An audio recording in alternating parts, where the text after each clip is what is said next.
So it seems like Scotland has got a lot in common with YG. YG?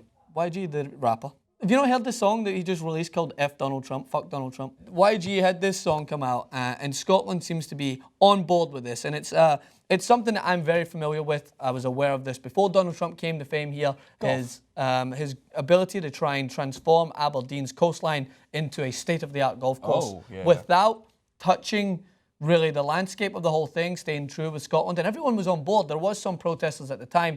I'm not going to get into too much of the detail of that, but there's a brief video that was ran, and it showcased Scotland's First Minister at the time, who is no longer there, Alex Salmond. He was on board with Donald Trump, sold by his Webber lies and his false promises, drawn into the expectation that Scotland could thrive with this horrible hairdo and his plans of what he was going to transform. So take a look at this.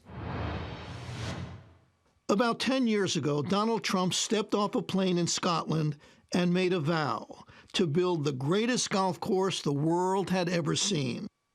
He had found 1,400 pristine acres in the town of Aberdeen, a majestic stretch of coastline along the North Sea, untouched for thousands of years.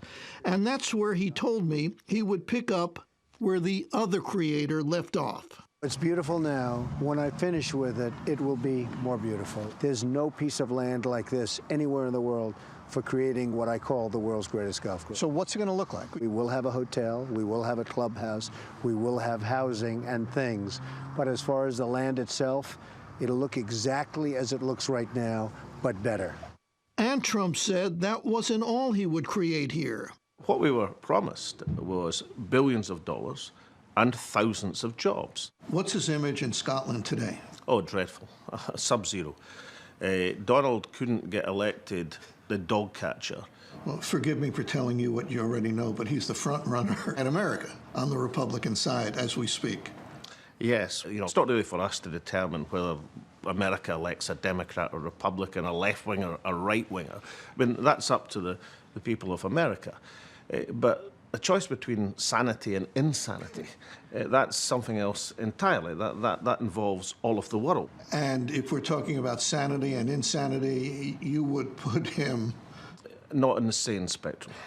First off, Trump making promises to fix or make a golf course even more beautiful?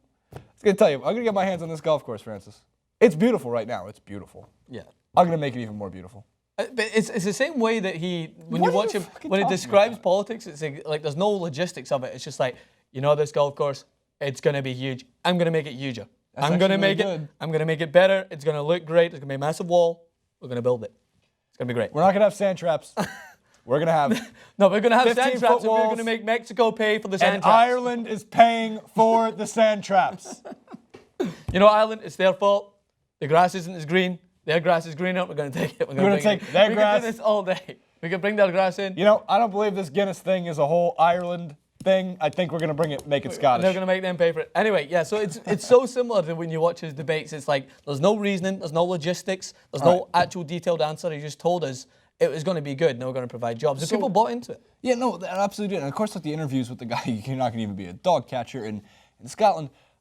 So the big thing, though, is like golf, obviously, in the history of Scotland. When people think of Scotland, the ignorant answer is Braveheart and golf. And drinking. But the educated answer is golf. Yeah. You guys invented it. Fantastic job. Infuriating game. Love to play it. But that's like in the culture of when people think of like the birth of golf, it comes from Scotland.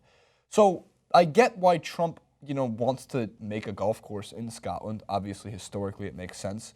But why mess with that of all things? Like, you guys already do it better than anybody else in your version of it. Like, because it's links course. Yeah, it's all nature. It's all natural. But it's challenging. It's natural. It's rich with culture. The funny thing is, I'm not giving you any more praise than that. No, the funny thing is that he is exactly the person that I don't associate with golf. I associate with the downfall of golf, the exclusivity of it, how it's the elitist group that they want to just change and adjust things. They want to have to buy it. Whereas like in Scotland, don't get me wrong, there's like St Andrews is ridiculous to play now. It's the most prestigious of golf courses. But that's the British Open, and it has too much with the brand, the PGA brand with it. Like, I've played links courses out here. They're very challenging, and they're not exactly like that of Scotland, but I've never been to Scotland. I should go. Family that went there that didn't play St. Andrews, but there's other places. Those beautiful golf courses. But he said it's it's such a huge challenge. What I'm so confused about is Scotland doesn't want, I would think, I'm going to speak for your whole country right Thanks, here. please do. I'm in a very interesting position. But Scotland, my good friend Scotland over here, doesn't want a Trump golf course. They wanted jobs. Like any opportunity to get more jobs is a good opportunity, especially.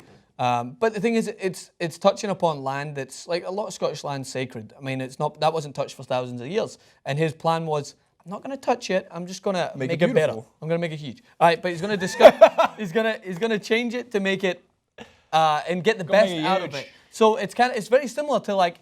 It needs to be great again. It's like it's going to be a just. Whereas we thought, kind of the way a lot of people hear and think of politics, it's already great, but if you want to make it better, then go ahead. But again, he didn't deliver on his promises, and all the guarantees that Scotland bought into was the jobs, it was the economy, because, okay, everyone kind of wants to create more jobs if possible, especially with something that's already rich in our culture. It's like helping us be great at drinking. We already are good at it. Just tell us how to make it great and make it better, so people kind of bought into that.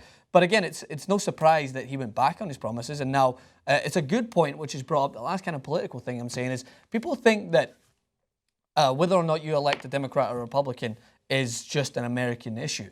But how people perceive your country if a certain person gets into power is a broader issue. Alex Salmond, it was never my favourite charismatic character elected in Scotland, but it's not like the world kind of took notice and was like, Alex Salmond, insane, a little mental. I don't know if you should be doing that. Whereas the whole world is taking notice of the fact that you may be electing someone who, again, has got a history of not delivering on his promises. And that's why people like the UK starting petitions to not allow Donald Trump to ever get in again.